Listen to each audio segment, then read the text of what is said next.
Bienvenue à votre magazine de prédilection Kiosque. Kiosque, c'est le magazine de la rédaction du Canal Congo Télévision en vue de suivre l'analyse de l'actualité politique en République démocratique du Congo. Kiosque de ce jour reçoit dans son numéro Monsieur Prince Willy Michiki. Il est député national pour la circonscription électorale de Walikale, membre cofondateur de l'Union sacrée pour la nation. Avec lui, nous allons donc aborder la question sur l'actualité politique en République démocratique du Congo. Monsieur Willy Michiki, bonjour et vous êtes les bienvenus sur Kiosque. Bonjour, c'est un plaisir vraiment de partager ces beaux plateaux de Kiosque. Et je suis content finalement que vous ayez levé l'injustice qui nous écartait des kiosques en privilégiant tellement vos confrères, les amis de la presse. Très bien.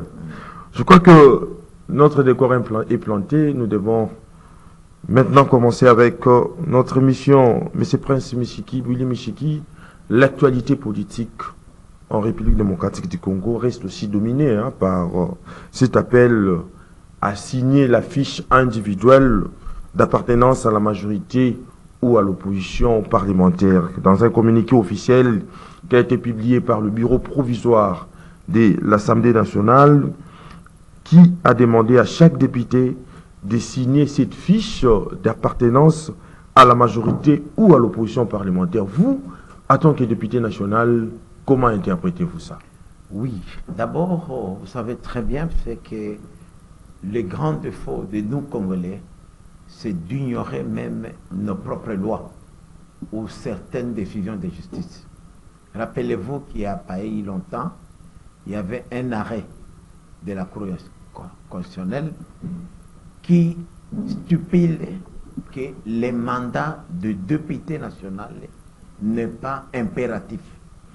C'est-à-dire qu'un député national comme un sénateur ne peut pas être un vassal ou un garçon de course de son parti politique ou de son regroupement, puisqu'il a un mandat du peuple.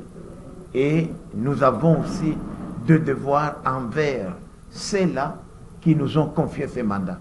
C'est comme ça que l'Assemblée nationale, le bureau provisoire en particulier, a voulu respecter cette disposition constitutionnelle en demandant à chaque élu de pouvoir lui-même exprimer dans quelle composante il appartient. Soit il est à la majorité, soit il est dans l'opposition, ou soit il est indépendant. Et ce n'est qu'un exercice libre.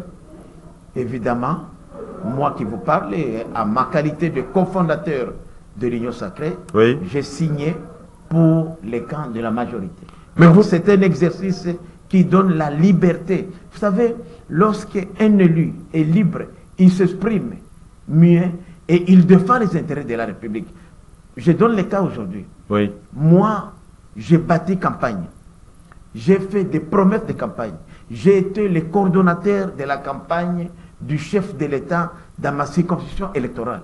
Je suis aujourd'hui redevable vis-à-vis de mes électeurs en concrétisant toutes les promesses que nous avons faites. C'est pourquoi, contrairement à d'autres collègues qui utilisent l'Assemblée nationale comme un tremplin pour exercer d'autres fonctions, nous pensons que nous devons passer nos 5 ans dans l'Assemblée nationale en vue de répondre, surtout moi personnellement qui viens de l'Est. Aujourd'hui, il y a beaucoup de choses qui se passent chez nous et nous voulons que nous, élus du peuple, nous puissions jouir non seulement de notre immunité, je dois dire que l'immunité parlementaire ne peut pas aller au-delà de la loi, mais que nous puissions nous exprimer sur des choses qui se passent au pays, puisque le mandat de député national, c'est un mandat national.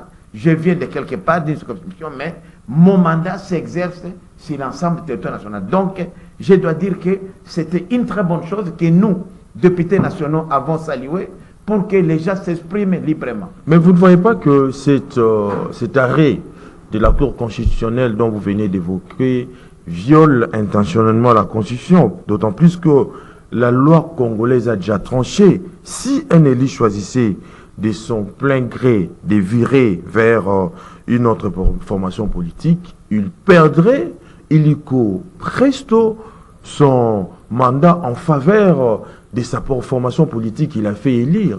Mais vous ne voyez pas que l'arrêt de la Cour constitutionnelle viole vraiment la Constitution? Bon, je voudrais peut-être, en tant que juriste d'abord, interpréter cet arrêt de la Cour constitutionnelle. Cet arrêt ne change en rien la disposition constitutionnelle, notamment l'article 103 qui est complété même jusqu'à l'article 105. Le mandat de député national appartient à son parti politique ou à son regroupement. Oui. Lorsqu'un député national démissionne délibérément de son parti politique ou de son regroupement, il perd son mandat. Mais dans les cas d'espèce, les députés ne démissionnent pas. Il reste là seulement, il exerce son devoir parlementaire en s'exprimant librement au-delà de son appartenance politique. Puisqu'il ne faudrait pas ici considérer le fait d'appartenir à un parti politique, à un regroupement, on en devient esclave. C'est tout ce que le constituant a voulu, à travers cet arrêt-là, expliciter qu'un député n'est pas un esclave de son parti qu'on peut utiliser n'importe comment. Un député a d'abord un mandat national et il est là puisqu'il a été élu. Mais par contre, si un député national démissionnait délibérément de son parti ou de son regroupement, il perdrait son mandat. Mais vous ne voyez pas que cela nécessite aussi qu'il y ait révisitation de la Constitution en vue d'assurer une meilleure adéquation de certaines vertus constitutionnelles? Parce que après la mort de la coalition FCC-CACH en décembre 2020 et la mise sur pied de votre plateforme qui est l'Union sacrée de la nation, on a vu les députés qui étaient issus d'un même parti politique ont été permis de choisir la tendance opposition ou majorité à laquelle ils appartenaient, mais perdent aussi leur siège. D'autant plus qu'on a vu également les députés du PPRD qui étaient en même temps au sein de l'opposition, mais aussi au sein de la majorité présidentielle. Vous ne voyez pas qu'il y a en Anguissa-Roche quelque chose qui ne va pas? En tout cas, je suis partisan lors de l'anniversaire, lors de la célébration du 18e anniversaire de notre Constitution, qui est assez vieille, puisque 18 ans, c'est l'âge majeur quand même d'un homme adulte. Et là, j'ai fait un clin d'œil au professeur et collègue député national Mbata pour avoir organisé cet événement. Nous avons beaucoup réfléchi. Oui. Et je pense que nous ne devons plus aujourd'hui nous cacher l'importance ou la nécessité aujourd'hui de revisiter notre Constitution.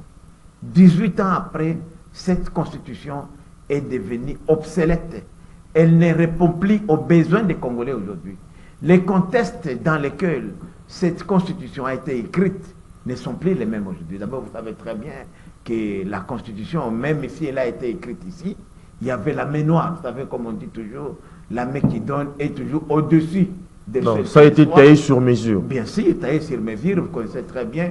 Les perdièmes étaient donnés par qui? Je ne voudrais pas ici entrer dans les détails.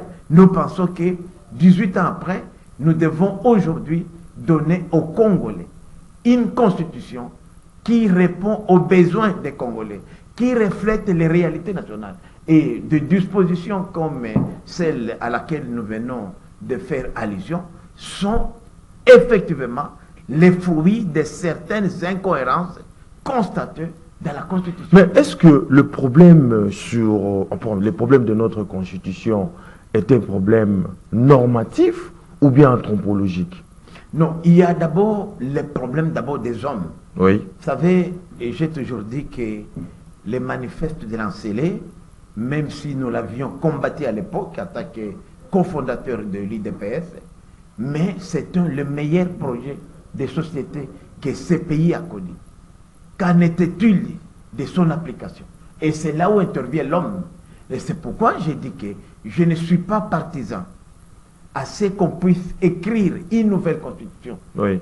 Mais je suis partisan de la révisitation de certaines dispositions constitutionnelles qui ne répondent plus aux réalités d'aujourd'hui, puisque l'homme congolais a évolué et il est important qu'on puisse adapter ces tests fondamentaux qui est notre vie quotidienne aux réalités que nous vivons aujourd'hui. Puisque 18 ans après, nous n'avons plus les mêmes réalités. Vous savez que nous venions d'une guerre qui avait pratiquement divisé les pays. Ces pays étaient émiettés, il y avait des administrations partout. Il fallait réconcilier les gens. Donc c'est dans ces contextes-là que cette constitution a été écrite. Oui. Donc je suis ici partisan et que les gens n'interprètent pas mal qu'en revisitant la constitution, on veut seulement toucher aux dispositions verrouillées. Non, pas nécessairement. Puisque parfois, quand vous élevez ces débats, on vous traite de tshisekidistes ou de dictateurs, on voudrait prolonger le mandat présidentiel. Non, moi je pense qu'il faut mettre de côté. Il faut voir les droits tels qu'il est, puisque c'est dans l'intérêt des Congolais d'avoir des textes que nous n'allons pas violer, des textes que nous allons respecter et surtout qui vont faciliter le fonctionnement quotidien de la vie des citoyens. Mais revenons un peu à la signature de votre fiche d'appartenance. Mais il y a une certaine opinion qui estime que cette démarche vise à arracher à l'opposition des dizaines de députés qui lui restent, afin que la Chambre basse du Parlement puisse devenir plutôt une caisse de résonance du pouvoir en place et ainsi fragiliser les débats contradictoires qui doivent et qui devraient y régner au sein de l'hémicycle et du Palais du peuple. Partagez-vous cet avis? Non, sincèrement, lorsque nous regardons aujourd'hui les résultats, même après les derniers arrêts de la Cour constitutionnelle, vous allez constater que la majorité, donc l'Union sacrée, représente à peu près 95%.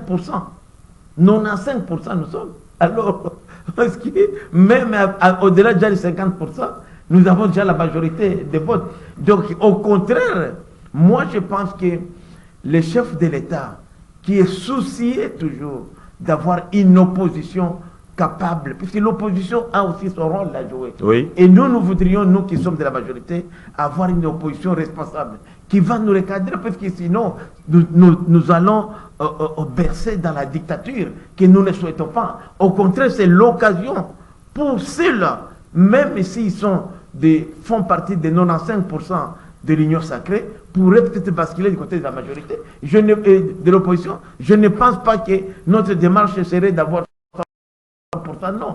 Au contraire, et vous allez voir aujourd'hui qu'à travers ça, peut-être l'opposition pourrait grignoter la chose de la majorité. Mais Prince Willy Michiki, l'intention des autorités congolaises à s'approprier, je dirais même la quasi-totalité des députés au Parlement, vous ne voyez pas que cela est en soi un acte qui dit tout déjà? Non, il faut dire quand même que vous avez suivi les élections telles qu'elles ont été organisées. Oui. Vous avez vu, c'est la première fois qu'on a eu un taux le plus élevé de contestation. Plus de 1100 requêtes introduites en contentieux au niveau de la Cour constitutionnelle et 90% sont des gens de la majorité même. Les gens de la majorité. La majorité des requêtes en contestation sont venues de la majorité aujourd'hui que je peux appeler l'Union sacrée. Oui. Donc c'est pour dire que le peuple congolais, après le premier mandat du chef de l'État, Félix Tshisekedi, a suivi son mot d'ordre d'adhérer massivement à l'Union sacrée. Et je prends l'exemple, par exemple, nous qui sommes de l'Est, vous savez que l'Est du pays est la partie la plus fragile aujourd'hui. C'est nous qui souffrons plus, puisqu'il y a les affres de la guerre, il y a nos compatriotes qui sont aujourd'hui dans des conditions de précarité, beaucoup de déplacés. On devrait en principe voter contre le pouvoir. Mais curieusement, vous allez constater que là où le chef de l'État actuel a eu plus de voix, c'est à l'Est. puisque nous avons compris qu'il a amené une politique de fermeté vis-à-vis des agresseurs, contrairement à son prédécesseur. Et chez nous, nous sommes liés à la terre. Chez nous, la terre est sacrée. C'est pourquoi même, en passant, je voudrais dire que si notre armée aujourd'hui s'est retirée, je dis bien même s'est retirée, laissée avec tous les moyens, les Bazalendo, je vous dis que cette guerre ici ne ferait même pas un mois. Puisque les Bazalendo sont d'abord déterminés. Ce sont des patriotes. Ils défendent non seulement leur terre, mais aussi ils ont des comptes à rendre aux agresseurs. Oui. Donc, c'est comme ça que vous avez vu que partout, le chef de l'État a été massivement élu. Au-delà, chez nous, nous sommes de l'Est. On a eu des candidats même de chez nous. D'ailleurs, la province comme la mienne, le Nord Kivu, où j'ai bâti campagne pour le chef de l'État, j'étais dans son équipe de campagne que j'ai eu à diriger. Nous avons dit chez nous, au Nord Kivu, nous avons dit que on a interdit, on est en démocratie, mais nous avons dit qu'en tout cas, Félix Tshisekedi, c'est un Kassaïen, mais on n'a jamais connu un chef de l'État qui nous a donné autant de garanties que nos terres ne soient pas envahies par les agresseurs. Mais justement, par rapport à l'insécurité dont vous venez d'évoquer, il y a également un arrêt de la Cour constitutionnelle qui a permis aux anciens députés, notamment de Massissi, Rutshuru et Kwamutu, de siéger au niveau de l'Assemblée nationale. Vous ne voyez pas que par là, ça c'est vraiment un précédent fâché qui, du reste, selon les acquis de notre démocratie, cela n'augure pas des perspectives intéressantes quant à la bonne marche du pays. Parce qu'il faut déjà compétir, comme vous avez compéti, mais pourquoi laisser cela seulement les députés de Massissi d'aller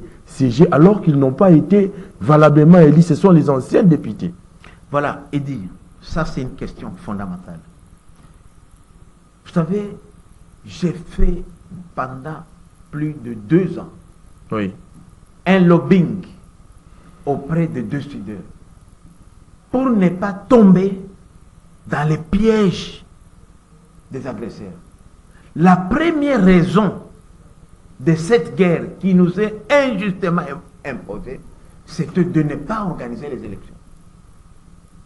Les agresseurs ont tout fait pour ne pas donner un second mandat au président Tshisekedi, pour ne pas avoir de dirigeants issus des élections en envie d'être crédibles vis-à-vis de la communauté internationale. Et ils ont tout fait. Vous allez constater que lorsque la CNI avait confirmé son calendrier électoral, les atrocités ont pris une vitesse, je peux dire même de lumière, à l'Est, pour occuper la majorité des territoires en vue d'empêcher d'attendre l'élection. Alors, pour ne pas tomber dans les pièges de l'ennemi, il fallait leur montrer que même si vous occupez 3/4 du territoire national, les Congolais, jaloux des acquis démocratiques, iront aux élections pour trouver les... Alors, lorsqu'on pénalise, ce n'est pas aujourd'hui, la CENI a fait son travail. Et si le gouvernement n'a pas organisé les élections, ce n'est pas cela qui préjudicierait ces électeurs-là, d'ici-là, de ne pas être représentés. C'est comme ça que la Cour constitutionnelle, qui est la plus haute juridiction du pays, qui prêche la justice, vous savez, la justice élève la nation, n'a pas voulu pénaliser les électeurs de Kwamutu, de Massissi et de Rutshuru en reconduisant leurs élus. Aujourd'hui, par exemple, je vous donne un cas.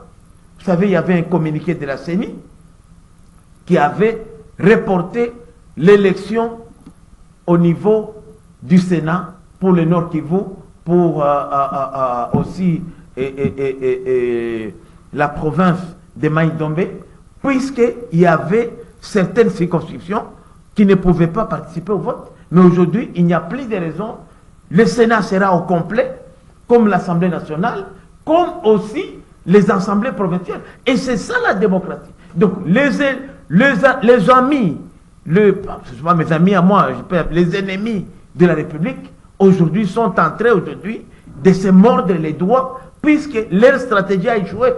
Mais Prince Willy Michiki, la démocratie comme forme, je dirais même de gouvernance, fonde aujourd'hui sa légitimité ou la légitimité des institutions de ses animateurs sur notamment les élections. Mais pour préserver la vitalité de notre jeune démocratie, pourquoi ne pas organiser ou soit annuler carrément les élections, résoudre ces problèmes de l'insécurité et puis revenir avec la situation des élections dans ces contrées? Non, la question d'insécurité n'a pas eu d'incidence sur la tenue des élections. La partie contrôlée par notre gouvernement, les élections ont été bien organisées, malgré quelques cas de contestation par-ci par-là, mais si l'ensemble du territoire, les élections ont été bien organisées. Oui. Mais est-ce qu'il fallait-il pénaliser les électeurs des circonscriptions occupées, puisqu'ils sont aujourd'hui, ils doivent avoir aussi leur porte-parole, ils doivent avoir aussi les élus, puisque ceux-là ont été deux élus. Puisqu'aujourd'hui, il n'y a pas d'autres élus que eux. Qui va aujourd'hui parler pour Massissi? Qui va plaider pour Rutshuru, pour Kwamutu? Mais ce sont leurs élus, leurs anciens élus.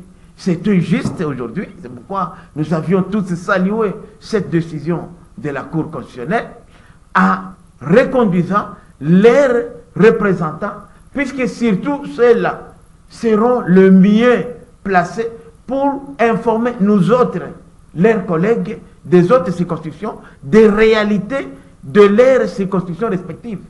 Donc je ne vois pas d'injustice là. Et je vous dis que cette décision ici a eu un impact positif sur les stratégies, les complots contre la République, puisque ça a démasqué les agresseurs, puisque c'était parmi les leviers qu'ils avaient pour faire pression au gouvernement. Mais les contrats qui lient ces députés nationaux à la population avaient expiré déjà. Je crois les députés de 2018 faisaient partie des législatures 2018-2023. Mais, Prince Willy Michiki, sur quelle légitimité vont-ils prétendre représenter encore la population de ces coins de la République démocratique du Congo? Mais c'est ça, c'est justement, c'est comme ça que les constituants a prévu de mécanismes à l'absence de la Constitution, il y a la Cour constitutionnelle qui réglemente la vie de la nation. Est-ce qu'il faudrait-il pénaliser ces électeurs pour ne pas avoir une voix à l'hémicycle? Pas du tout. Mais il y a une certaine opinion qui estime que la Cour constitutionnelle a failli dans sa mission régulatrice. Bon, malheureusement, vous avez dit que c'est une opinion, puisque je vous dis que c'était la demande même des électeurs. Lorsque vous allez aujourd'hui, moi je prends ma province au Nord Kivu. Massissi Rutshuru représente déjà 15 sièges sur presque 42 qu'on a chez nous. C'est à peu près un tiers, plus que même un tiers. Devrions-nous sincèrement aujourd'hui parler d'une représentativité du Nord Kivu sans un tiers de la population? C'est une injustice. Est-ce que ces électeurs-là ont-ils demandé de ne pas être représentés? La CENI, même dans les contraintes, avait dit que cette contrainte-là sécuritaire, c'était les gouvernements qui devraient la pallier. Mais lorsque le gouvernement a constaté qu'elle était incapable, même le ministère public ne s'est pas opposé à cette... C'est ça la justice, en fait. Oui. Et je vous dis que politiquement, c'est une très bonne décision. Puisque, bon, à supposer, bon, c'est vrai, vous avez dit que le mandat était de 5 ans. Mais puisqu'il n'y a pas d'autres élus, on peut les reconduire. Il y a des pays où les mandats sont de 5 ans. Même de 10 ans, je connais des pays où on change. D'ailleurs, je suis en train de réfléchir en tant que député national, à avoir une proposition de loi qui organiserait les élections, par exemple, tous les 7 ans. Puisque ça coûte cher au pays. Regardez aujourd'hui, nous sommes un des rares pays qui dépense beaucoup d'argent pour la tenue des élections. Chaque 5 ans, la fois passée, c'était 600 millions. Aujourd'hui, nous sommes à plus de 1 milliard. Vous vous rendez compte? C'est que ce pays, combien d'écoles, combien de routes, combien d'hôpitaux on aurait construit aujourd'hui avec l'argent des élections? Et rien que 5 ans. Pourquoi ne pas faire des cycles électoraux, par exemple, de 7 ans, de 8 ans, même de 10 ans? Parce que nous sommes un pays pauvre. Donc, ces députés-là, s'ils étaient élus pour 7 ans, ils seraient encore là-bas. C'est pourquoi moi je pense que nous devons avoir aujourd'hui des réflexions comment adapter notre constitution, notre système électoral aux réalités du pays. Pourquoi, par exemple, je suis entré au moment où je vous parle de préparer une proposition de loi déjà pour changer la période de tenue des élections. Là, c'est dans le cadre des productions législatives. Oui, bien sûr, bien sûr. Parce que moi, je reste au Parlement. Je vous dis, je reste à l'Assemblée nationale. Je travaille, je suis payé par l'État, par les trésors publics, je dois produire. Je réfléchis, par exemple. Moi, je suis un élu du milieu rural. Pourquoi organiser pendant les mois de décembre? C'est les mois où il pleut le plus. Ma circonscription de Walikale, je vous dis que pendant la campagne électorale, c'est invivable. Il y a de crues de rivières, parfois, il y a même des endroits où il n'y a pas de pont. Nous sommes obligés de nager pour traverser la ligne. Nous sommes obligés de marcher parfois 100-150 km à pied, sous la pluie et la boue. Et cela non seulement réduit les taux de participation aux élections, mais aussi cela a un impact négatif sur la production et sur même la qualité des élus, puisqu'il y a beaucoup d'élus qui ne supportent pas ces conditions climatiques. Pourquoi ne pas organiser maintenant les élections pendant l'été ici chez nous, par exemple, comme on appelle chez nous, la saison des langas, en juillet, août. Les enfants sont dans à le l'école. souci d'éviter les intempéries, en fait. Les intempéries, non seulement le climat est bon, mais aussi les enfants sont à l'école, puisque la plupart des bâtiments utilisés sont des bâtiments scolaires et académiques. Ça peut nous permettre aussi de profiter pendant les vacances scolaires, les vacances académiques, d'utiliser ces bâtiments-là et avoir aussi des conditions climatiques qui nous permettent, par exemple, d'organiser. Et vous verrez que lorsqu'on organisera les prochaines élections, j'espère que ma proposition de loi pourra avoir l'assentiment de mes collègues députés nationaux pour que les prochaines élections soient organisées pendant la saison sèche. Et là, je pense entre juillet, août, et c'est possible dans ce pays. Mais face à la situation de l'insécurité dans la partie est de la République démocratique du Congo, la RDC conditionne aujourd'hui tout dialogue avec le Rwanda par le retrait de ses troupes du sol congolais. Votre analyse? Oui, d'abord, il est vrai que le Rwanda, en tant que pays voisin, a des préoccupations qui puissent se justifier. Nous avons 9 pays voisins et chaque pays pourrait avoir des préoccupations sécuritaires, des préoccupations d'ordre même écologique qui pourraient être justifiées. C'est comme ça que nous avons dit que s'il faut négocier, nous devons négocier avec les Rwandais, qui est un pays voisin, pour mettre à table quelles sont les préoccupations des Rwandais. Mais les M23, comme les autres mouvements rebelles, nous ne sommes pas aujourd'hui disposés à discuter avec eux. Donc, c'est pourquoi nous avons dit que pour discuter avec un voisin, qui est le Rwanda doit d'abord donner les gages de sa bonne volonté. Et parmi les gages de sa bonne volonté, c'est le retrait de ses troupes sur le territoire souverain de la RDC. C'est là justifie. Je viens de suivre encore Kagame et Jeune Afrique, un média là africain, en train de dire que lui aussi il pose un préalable en disant qu'avant de rencontrer le président Tshisekedi, il voudrait d'abord que les chefs de l'État retirent ces menaces, notamment de renverser le pouvoir au Rwanda et aussi de pouvoir le déstabiliser lui comme, entre guillemets, leader démocratiquement élu. Ça, pour moi, ça n'a pas de sens. C'est une déclaration politique, puisque lui-même, Kagame, a plusieurs fois menacé notre pays. Il a même dit que les chefs de l'État ne mesuraient pas les conséquences de ces déclarations et que lui était prêt à venir au Congo, occupé pour chasser les FDLR. Alors qu'aujourd'hui, Lorsque vous voyez aujourd'hui le plus grand contingent rwandais en RDC, ce sont les ex-FDLR rapatriés au Rwanda par la MONUSCO. Il y en a qu'on a arrêtés, qui ont été identifiés. Et lorsqu'il dit que les FDLR constituent un danger pour son régime, pour son pouvoir, vous ne voyez pas qu'il faut aussi, de la part de la République démocratique du Congo, résoudre ces problèmes, débouter les FDLR en dehors du territoire congolais. Parce que même, il y a certains rapports des experts des Nations Unies qui renvoient dos à dos la République démocratique du Congo et le Rwanda face à la crise sécuritaire dans la partie. Il faut d'abord dire que quand vous regardez aujourd'hui, depuis que le processus de paix a commencé chez nous, la RDC a rapatrié des centaines de milliers d'FDLR au Rwanda. Mais vous allez constater que plus de la moitié des ex-FDLR rapatriés sont revenus chez nous comme rebelles. Ça, c'est le premier constat. De deux, les rares FDLR qui se retrouvent aujourd'hui chez nous ne sont même pas nus dans l'armée congolaise, encore moins avec les groupes armés. Je vous dis, il y a chez nous, particulièrement au Nord Kivu, des groupes armés montés pour combattre uniquement les FDLR.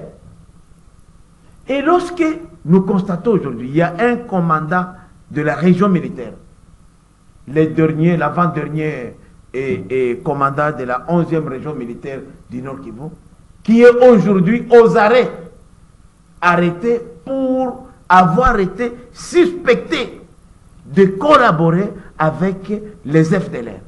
C'est la preuve que notre gouvernement a respecté ses engagements vis-à-vis de la communauté internationale, puisque je me rappelle que parmi les propositions ou les préoccupations de nos partenaires américains, c'était de nous empêcher de collaborer avec les FDLR.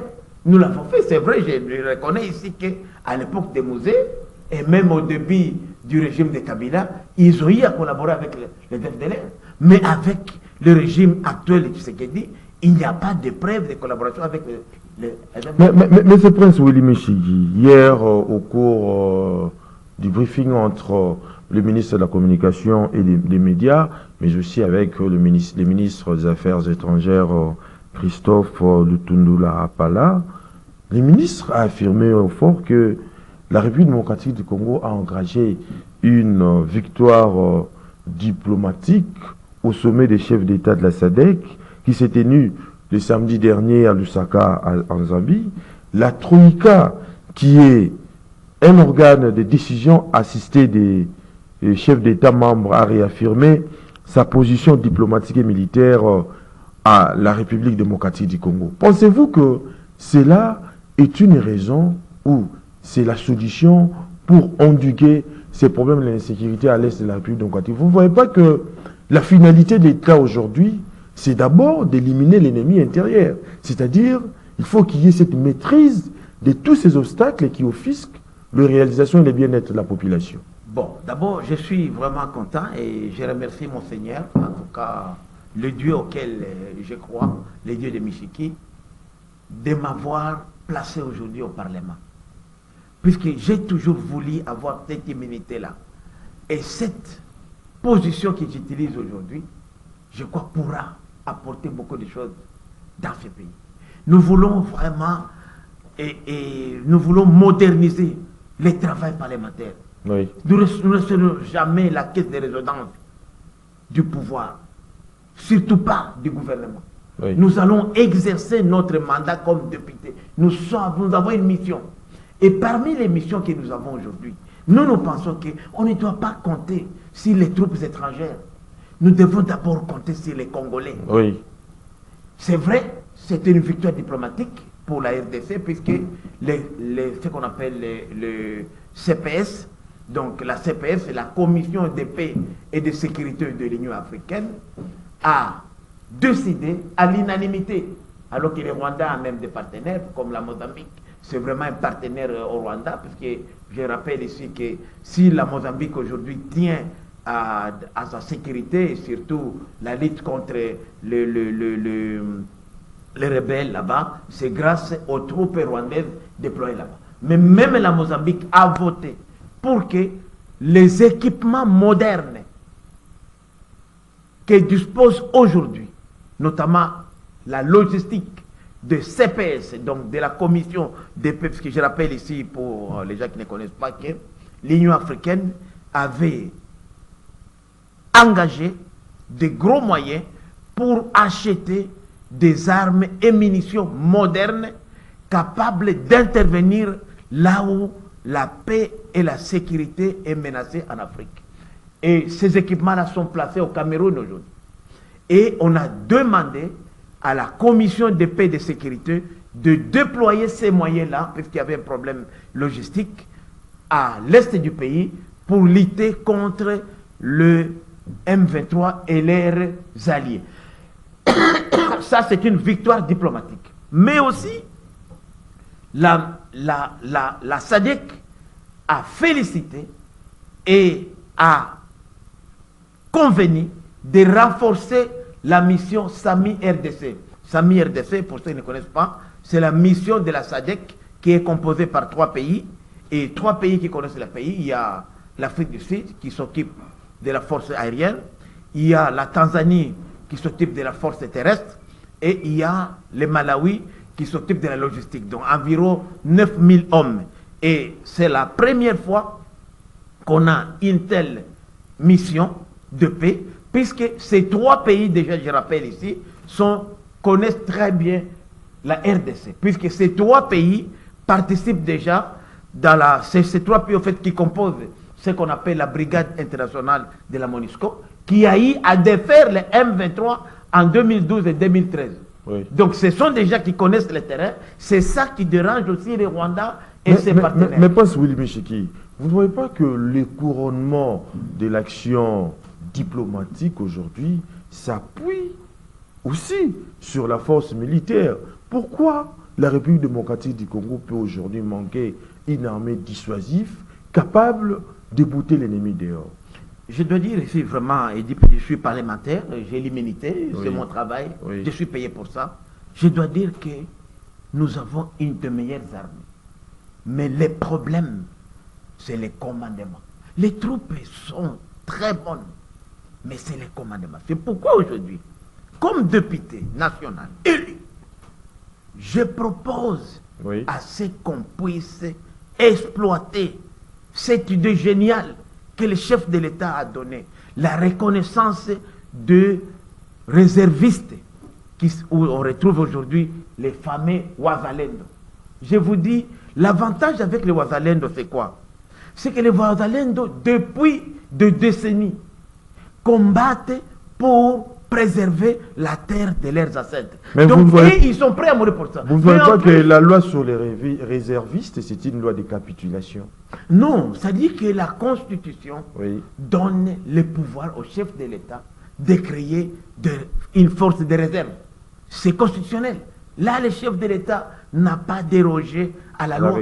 Donc, c'est reconnu. Mais le problème, maintenant, c'est à nous de savoir comment les utiliser. Pourquoi ça ne marche pas chez nous? Je dois dire ici, devant ce micro ici. Ça ne marche pas puisque les Wazalendo sont encore utilisés aujourd'hui, sont sous la direction de FARDC. Or, le problème se pose, vous savez comment les FARDC ont été constitués? Ce mélange-là, les mixages qu'on a connus, les brassages, c'est ça le problème. Si aujourd'hui, je vous dis ici, je mets ma main à couper, on donne une autonomie d'opération oui. au Wazalendo. Un mois, je compte du 1er au 30, la guerre est finie à l'Est. Je vous dis, un mois, on donne les moyens, dotation. On dit les Wazalendo, faites télétravail. Et moi, comme leur député, parce que je les connais, je vous dis, dans un mois, cette guerre-là est finie. Puisque le problème de la guerre ici, c'est quoi? C'est d'abord les moyens.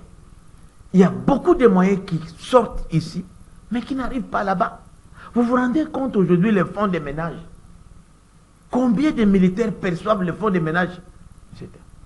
C'est pourquoi vous voyez que les Rwandais, aujourd'hui, avec l'Ouganda, arrivent à corrompre même nos militaires. Beaucoup de villes sont tombées d'elles-mêmes, sans même une défense, puisqu'ils arrivent à utiliser les moyens. Et aussi, j'ai dit, la guerre n'est pas seulement une guerre militaire terrestre. La guerre est aussi une guerre, pas seulement médiatique, mais aussi une guerre de financement. Aussi longtemps qu'on n'aura pas bouché les sources de financement de la guerre, et dit, la guerre ne finira jamais. Aujourd'hui, est-ce que vous voyez les Rwandais, un petit pays comme le Rwanda, même l'Ouganda, n'ont pas la possibilité de tenir une année, 2 ans, de financer un groupe armé. Mais où est-ce qu'ils trouvent l'argent? Mais ils trouvent l'argent au Congo. Je peux illustrer par des petits exemples de rien du tout, que même le commun des mortels connaît. Je donne ici un exemple, par exemple. Oui. Non, c'est le problème. Dans une minute. Aujourd'hui, nous avons le poste frontalier de Bunagana, qui est l'un des plus grands postes frontaliers que la RDC. Ce poste-là est aujourd'hui occupé par les rebelles. Il y a des conteneurs. Un conteneur qui paye 15 000 $. Vous savez combien le M23 demande? 5 000 $. Et le commerçant, lui, n'a pas de problème. Il accepte 5 000 $ et ils viennent avec le conteneur, ils déchargent, les produits circulent. Vous allez, j'étais à Butembo. C'est un manque à gagner pour la République. Un manque à gagner important. Je viens de Butembo, il n'y a pas 2 semaines. À Butembo, les marchandises coûtent même moins cher qu'à Dubaï, qu'en Europe. Puisqu'ils ne payent pratiquement rien. Ce sont les choses-là qui viennent de M23. Aujourd'hui, un camion pour quitter Goma, aller à Butembo, aller pas même chez moi, à Walikale, ça paye minimum 800 $. Une moto, minimum 30 000 francs. Chaque passager paye au moins 10 000 francs. Cet argent-là, c'est l'M23 qui est. Chaque camion qui traverse chez nous, puisque Goma aujourd'hui, vous ne savez plus aller par Walikale pour Kisangani, vous ne savez plus aller par Bukavu, par Kiroche et Boremana, vous ne savez plus aller au Grand Nord, Beni, par Rutshuru. Donc la seule porte de sortie qu'on nous a laissée terrestre, c'est les Rwandais. Les Congolais passent par les Rwandais pour arriver à Butembo, pour arriver à Kisangani, et ça rapporte chaque année 700 millions de dollars au Rwanda. Les camions de minerais, de l'or, des autres qui quittent et chez moi, Walikale, Alpha Mine, c'est la plus grande entreprise minière, je rappelle ici, en Afrique de production de cassiterite, qui fait 1850 km de Walikale jusqu'au port de Mombasa. Ces camions-là, les camions de Kibali Gold Mining, tout ça, qui passent par l'Ouganda, rapportent à l'Ouganda chaque année plus de 1 milliard de dollars. Les banques ici, Tembe, je cite les noms, je pas secret, et Equity BCDC, rapportent au Kenya, les fiefs aujourd'hui, les sièges de l'Alliance Fleuve Congo, 2 milliards de dollars. Pourquoi on ne peut pas faire comme les Américains, par exemple, faire des embargos financiers au Kenya, par exemple? Et c'est cet argent-là qu'ils utilisent contre nous. Nous nous tuons nous-mêmes. Faudra-t-il admettre aujourd'hui qu'il y a des éléments qui paraissent déterminer nos malheurs aujourd'hui? D'une part, c'est l'attrait de nos richesses du sol et du sous-sol, mais d'autre part aussi, c'est la position stratégique du Congo au cœur de l'Afrique. Ces 2 facteurs expliquent de multiples ingérences dans nos affaires depuis 1960 jusqu'à aujourd'hui. Là, je dois dire aussi, Eddy, c'est la mauvaise gouvernance. C'est pourquoi nous qui sommes des députés, nous allons faire des... Vous êtes de l'Union sacrée, hein? Je suis de l'Union sacrée. Je dis aujourd'hui, par exemple, je prends aujourd'hui, le M23 et ses alliés contrôlent une mine stratégique, le pyrochlore. Le pyrochlore est utilisé dans l'armement à Rutshuru. Il contrôle le niobium qui est là, qui est utilisé dans l'aviation. On ne peut pas parler aujourd'hui de l'armée et de l'aviation militaire sans le niobium.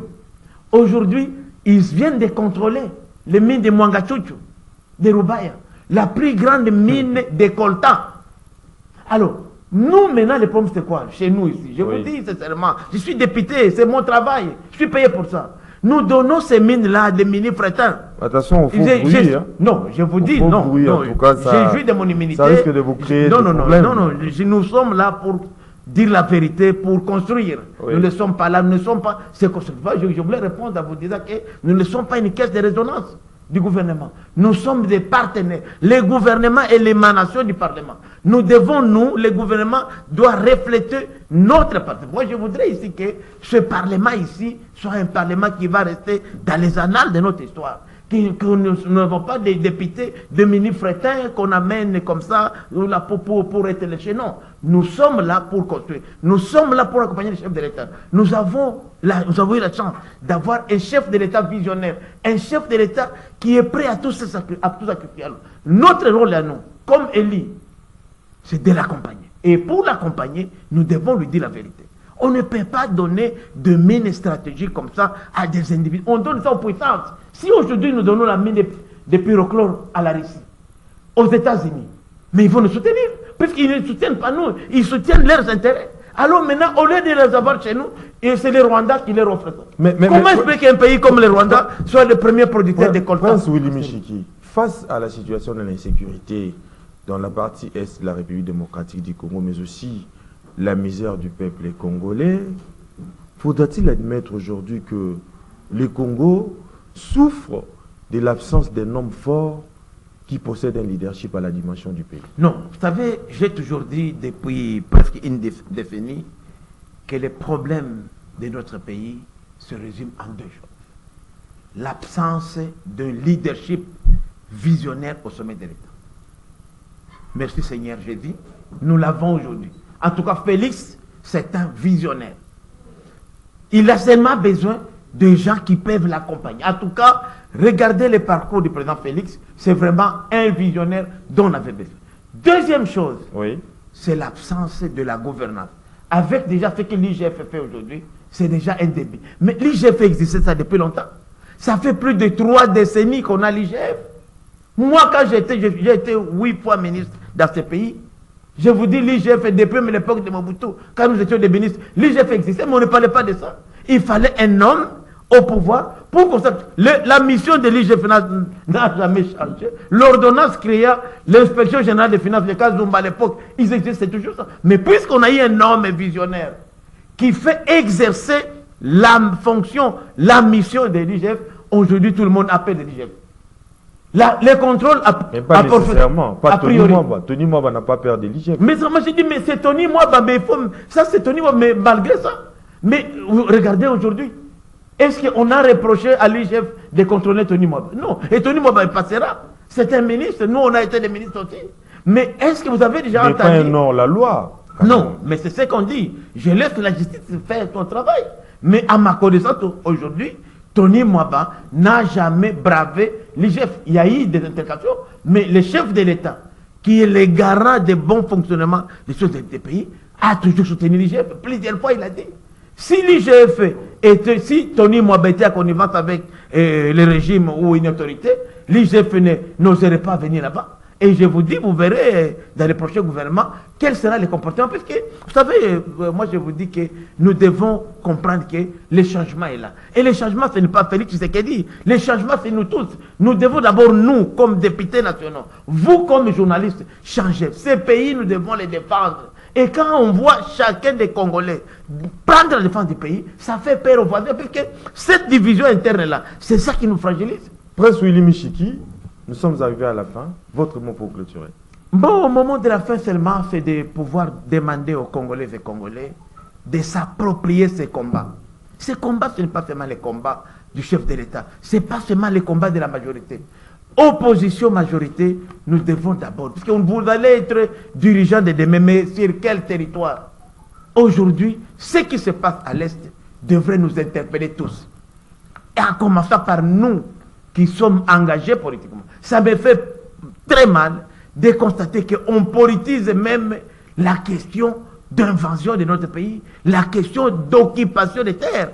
Il y a même des gens aujourd'hui qui favorisent ça. Je ne vais pas ici parler de FCC, qui c'était, c'est une complicité. Et je demande ici de soutenir la levée des moratoires. Mais que ça ne concerne pas seulement les militaires, même les civils, parce que les civils que nous sommes, nous les politiciens, nous sommes en train de créer même plus de dégâts.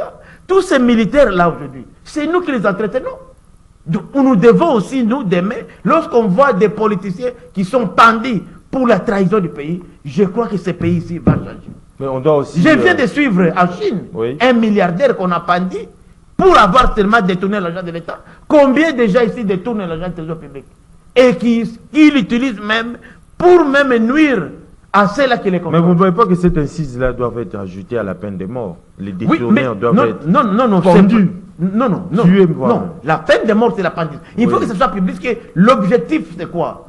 Du législateur lorsqu'il a Mais les prévu la peine de mort. les combles s'édifient que cela se limite à une seule sphère étatique. La guerre à l'Est, ainsi de suite, au sein de l'armée. Mais aussi les politiques doivent être C'est concernés pourquoi par j'ai cette dit ici décision. qu'il faudrait y introduire que les politiques congolais est même plus nuisible que les agresseurs. Puisque l'agresseur aujourd'hui trouve l'appui dans les politiques congolais, je vous dis. Je suis politicien de l'Est. J'ai été 8 fois dans ce gouvernement ici, dans ce pays. Je vous parle des choses près. Aujourd'hui, ceux qui créent l'insécurité à l'Est, c'est d'abord les politiciens congolais. Ils ne se retrouvent pas dans l'affaire, c'est eux qui vont là-bas. Et lorsqu'on voit aujourd'hui des politiciens bandits publiquement, je vous dis et dis que un mois après, il n'y aura plus de traîtrise. Très bien. C'est la fin. Nous sommes arrivés à la fin de cette émission. Nous avions réussi pour vous M. Prince Willy Michiki, député national élu pour les comptes de la circonscription électorale de Walikale, membre cofondateur de l'Union sacrée pour la nation. Avec lui, nous avions parlé de l'actualité politique en République démocratique du Congo. On se retrouve prochainement avec les autres invités. Mais d'ici là, portez-vous bien. Bon dessus de programme sur Canal Congo Télévision. Cette émission réalisée par Dodo Montiri, les coachs. Merci.